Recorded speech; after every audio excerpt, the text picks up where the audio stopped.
Колеги, доброго дня всім. Радий вітати сьогодні в Києві пані Інгриду Шимоніте, яку маю честь представити не лише як прем'єр-міністра Литовської Республіки, але як великого, щирого друга України, нашої держави.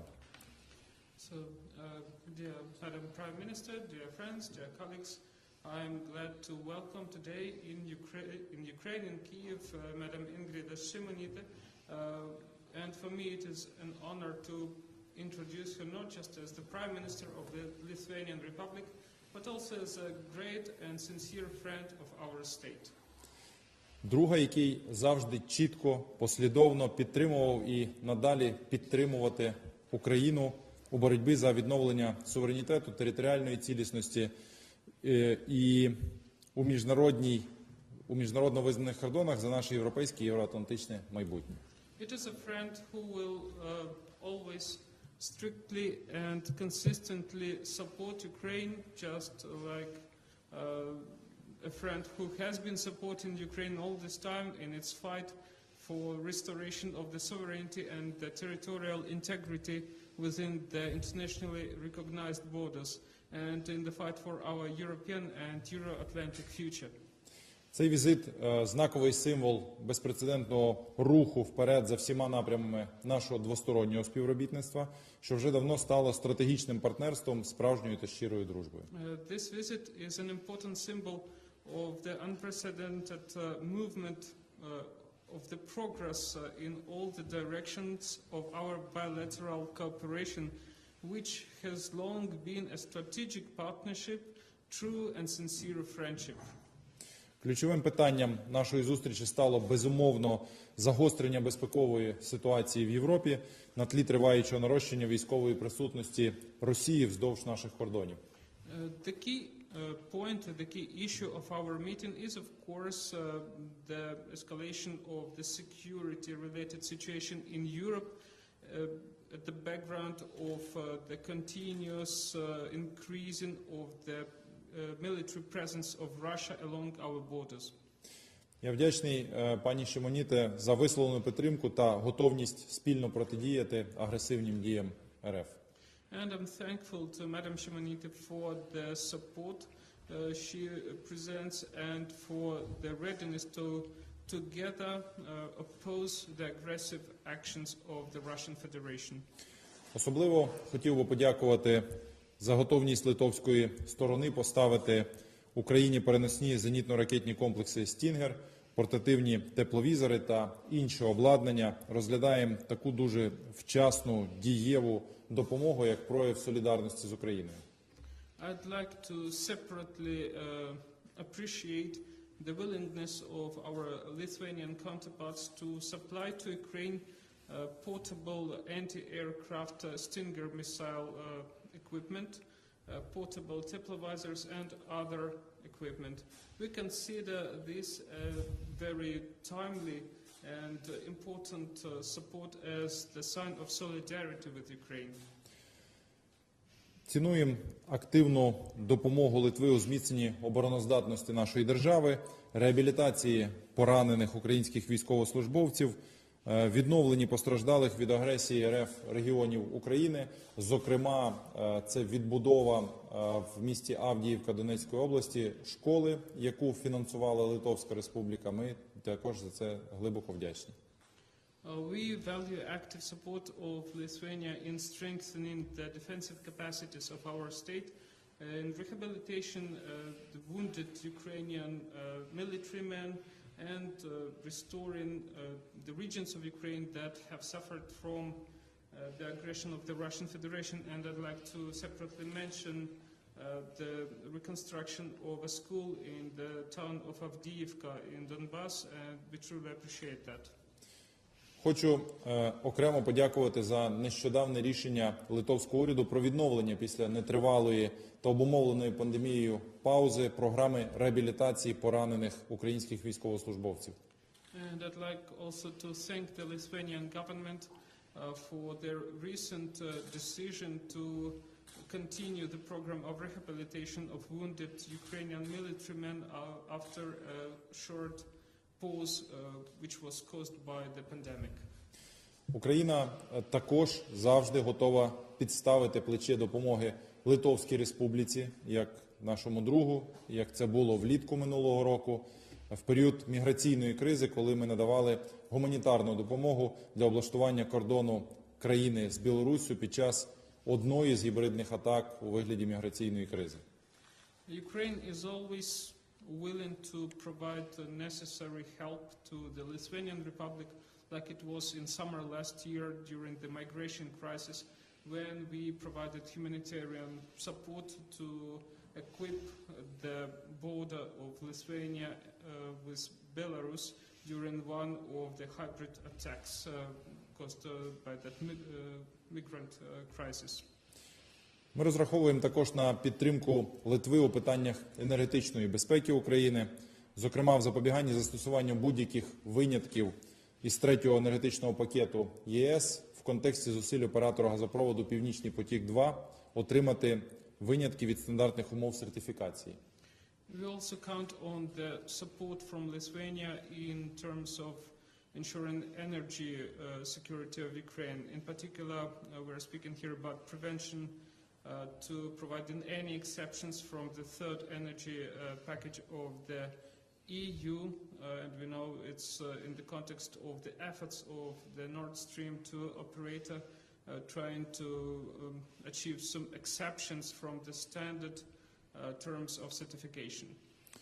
Ми всі розуміємо, що «Північний потік-2» – це зброя у гібридній війні, яку будуть використовувати не лише проти України, але й проти Європи і європейських держав. We all understand that the Nord Stream 2 is a weapon in the hybrid war intended to be used not just against Ukraine, but also against other European states. Сьогодні з пані прем'єр-міністркою ми також обговорюємо шляхи інтенсифікації торгівельно-економічного співробітництва між нашими країнами. Today, with Madam Prime Minister, we have also discussed possible ways to intensify trade and economic cooperation between our countries. Хотів би відзначити всебічну підтримку Литвою європейського вибору України на міжнародній арені, постійне сприяння у проведенні масштабних реформ. Показовим тут стало проведення 4-ї міжнародної конференції реформ в Україні, що відбулась 7-8 липня 2021 року у місті Вільнюсі, власне, за ініціативи Литовської Республіки. I'd like also to take notice of the comprehensive support which Lithuania has been providing to the European choice of Ukraine on the international level and consistent supporting of our large-scale reforms. A good sign of that is the 4th International Conference on Reforms in Ukraine, which took place on the 7th and 8th of July last year in the city of Vilnius, and this conference was initiated by the Lithuanian Republic. Я щиро вдячний пані прем'єр-міністрці за розуміння, підтримку, твердість позиції щодо пріоритетних для України питань та розраховую ближчим часом продовжити нашу співпрацю також у форматі Люблінського трикутника. I sincerely thank Madam Prime Minister for her understanding, support and consistency of the position with regard to the priority issues for Ukraine, and I count in the nearest time to continue our collaboration also in the format of Lublin Triangle. Дякую за увагу і передаю слово шановній пані прем'єр-міністрці Литовської Республіці Інгріді Шимоніте. Thank you for the attention, and I'd like to pass the floor now to Madam Prime Minister of the Lithuanian Republic, Інгріди Шимоніте. Доброго дня. Good afternoon. I'm happy to finally pay my first visit to Kiev. And thank you, dear Prime Minister, dear Denise, for your very warm welcome. I wish we could have met under better circumstances, not amid mounting pressure of the Kremlin on Ukraine and on all the West. But living in our neighborhood is what it is. Our countries have been dealing with external aggression for centuries, and we've learned to live under pressure, and most importantly, to persevere. Отож, доброго дня всім. Я дуже рада нарешті відвідати з офіційним візитом Київ. Дякую, шановний пане Денисе, за дуже теплий прийом. Я насправді хотіла б відвідати Україну у якихось кращих обставинах, не в тих обставинах, коли ми всі думаємо про той тиск і загрозу, яку спричиняють наші сусіди, Кремль для України і для усього Заходу. Але ми живемо там, де ми живемо, і наші країни стикалися з проблемою зовнішньої агресії багато століть. Ми навчилися жити під тиском, і найголовніше, ми навчилися перемагати цей тиск. I have come to Kiev to deliver a very simple message to Prime Minister, to President Zelensky and Speaker Stefanchuk when we meet later today, and to the people of Ukraine. You can count on Lithuania's firm and unwavering support, now and always. Я прибула до Києва для того, щоб донести дуже просте повідомлення і до пана прем'єр-міністра, також до президента Зеленського та спікера пана Стефанчука, коли у нас будуть з ними зустрічі пізніше, сьогодні, також до всього народу України. Ви можете розраховувати на тверду і постійну підтримку Литви і зараз, і завжди. The strategic partnership and true friendship between Ukraine and Lithuania have been proven many times, not only in words, but also in deeds.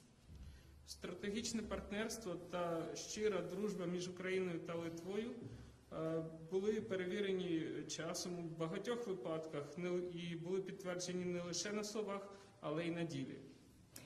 I'm very grateful to Ukrainian government and Prime Minister Shmigaля personally for being among the first partners to extend a helping hand to Lithuania.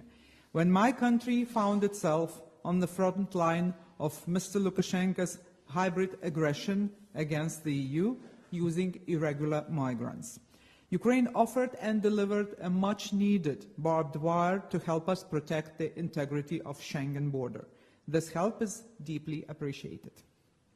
Я дуже вдячна Україні, українському уряду та особисто прем'єр-міністру пану Шмигалю за те, що Україна опинилася серед перших партнерів, які простягнули руку допомоги Литві.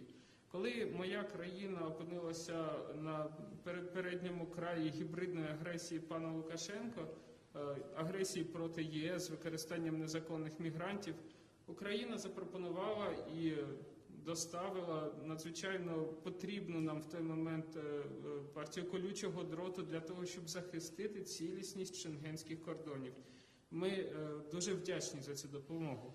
For nearly a decade now, Ukraine has been defending not only its right to follow a chosen path of democracy and European and Euro-Atlantic integration, not only its sovereignty and territorial integrity, Ukraine has also been keeping the frontier of European security and order. The Kremlin is raising stakes with over 100,000 troops and military equipment amassed near Ukraine's borders, including Belarus. I have no doubt that Ukraine's statehood and democracy will withstand the current and future threats, no matter how dramatic that might be. Вже майже десятиліття Україна захищає не лише своє право на те, щоб іти обраним нею шляхом демократії та європейської і євроатлантичної інтеграції. Вона захищає не лише власний суверенітет та територіальну цілісність. Україна також захищає кордони Європи, забезпечуючи її безпеку і порядок. Кремль піднімає ставки, накопичивши більше 100 тисяч військових та значну кількість військового обладнання поблизу кордонів України, в тому числі у Білорусі. Я не маю жодних сумнівів, що українська державність і демократія витримають і цю, і майбутні загрози, незважаючи на те, наскільки вони будуть серйозні. So too, should NATO as a whole and each and every member state individually withstand open and cynical bullying by the Kremlin, the world order where the powerful few would divide spheres of influence in dark chambers upon secret agreements is long bygone and should be lost in oblivion. Так само НАТО має в цілому і кожна з його країн-учасниць окремо витримати відкритий та цинічний булінг з боку Кремля. Світовий порядок, коли могутні люди, могутні держави розділяли сфери впливу у темних кабінетах за допомогою таємних угод, давно минув, і ми маємо про нього остаточно забути.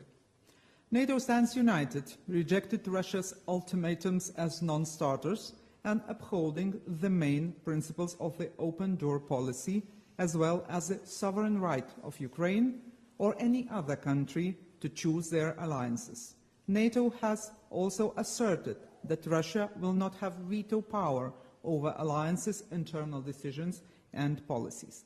The EU and our transatlantic allies make it clear that any further acts of aggression against our partner, Ukraine, would be met with extensive personal and economic sanctions, which are being drafted.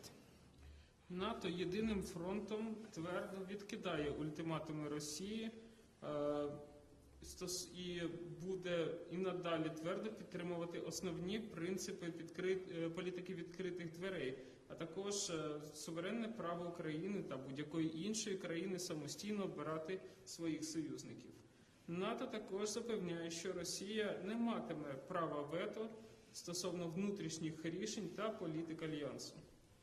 Європейський Союз та наші заатлантичні союзники чітко дали зрозуміти, що будь-які дії, подальші дії агресії проти нашого партнера України будуть зустрічені серйозними особистими та економічними санкціями, які наразі розробляються. However, today, Ukraine needs not only political, but also very practical support from its partners. Therefore, Lithuania is stepping up our defense-related assistance to Ukraine. We are increasing the number of military instructors in the country and providing Ukraine with additional weapons and equipment. I have informed Prime Minister Šmyhal that Stinger anti-aircraft missiles from Lithuania will reach Ukraine in the coming days. I hope and sincerely wish that Ukraine never has to use them. Проте сьогодні Україна потребує не лише політичної, але також і дуже практичної підтримки від своїх партнерів. Тому Литва буде нарощувати свою допомогу Україні у сфері оборони. Ми збільшуємо кількість військових інструкторів в Україні та будемо надавати Україні додаткове озброєння та військове обладнання. Я вже повідомила пану прем'єр-міністру, що незабаром в найближчі дні в Україну поступлять зенитно-ракетні комплекси «Стінгер». Я сподіваюся і щиро бажаю, щоб Україні ніколи не довелося ними скористатися. We are also resuming the rehabilitation of Ukrainian soldiers in Lithuania and will provide other medical support. A needs assessment mission set up by Lithuanian government is working in Kiev this month to identify best practical ways that we can support Ukraine further, both bilaterally and in coordination with our partners, including at the EU level. Ми також поновлюємо реабілітацію українських військових у Литві та будемо надавати і іншу медичну підтримку. Цього місяця у Києві працює місія з оцінки потреб від литовського уряду. Її завдання – це визначити найкращі практичні способи надавати Україні подальшу підтримку як у двосторонньому режимі, так і в координації з нашими партнерами, у тому числі на рівні ЄС. Finally, we will continue our technical and expert assistance to the implementation of reforms in Ukraine, especially those stemming from the EU-Ukraine Association Agreement and bringing Ukraine closer to the EU. With Denise, we discussed the progress and challenges on Ukraine's reform path. I commend strong determination of your government to proceed with the consolidation of democracy and much-needed reforms, particularly those strengthening the rule of law and fighting corruption. This is a prerequisite for Ukraine's stability, economic growth, and better European lives for its people. Ukraine's success is the best weapon against Russia's aggression. Нарешті ми будемо продовжувати свою технічну та експертну підтримку у впровадженні реформ в Україні, особливо тих, які пов'язані з реалізацією угоди про асоціацію між Україною та ЄС та наближенням України до стандартів Європейського Союзу. Разом з паном прем'єр-міністром ми обговорили прогрес та виклики на шляху реформ в Україні. Я хочу схвально відзначити справжнє сильне прагнення вашого уряду продовжувати консолідацію демократії та надзвичайно необхідні реформи, зокрема ті, які спрямовані на зміцнення верховенства права та боротьбу з корупцією. Це обов'язкова запорука стабільності, економічного зростання та покращення життя усіх українців, європейського життя українців. Успіхи України є найкращою зброєю проти агресії Росії. Друзі, брати і сестри українці, Литва завжди з вами. Разом до перемоги. Слава Україні! Героям слава. Дякую. Дякую за увагу. Брифінг завершено. Thank you so much.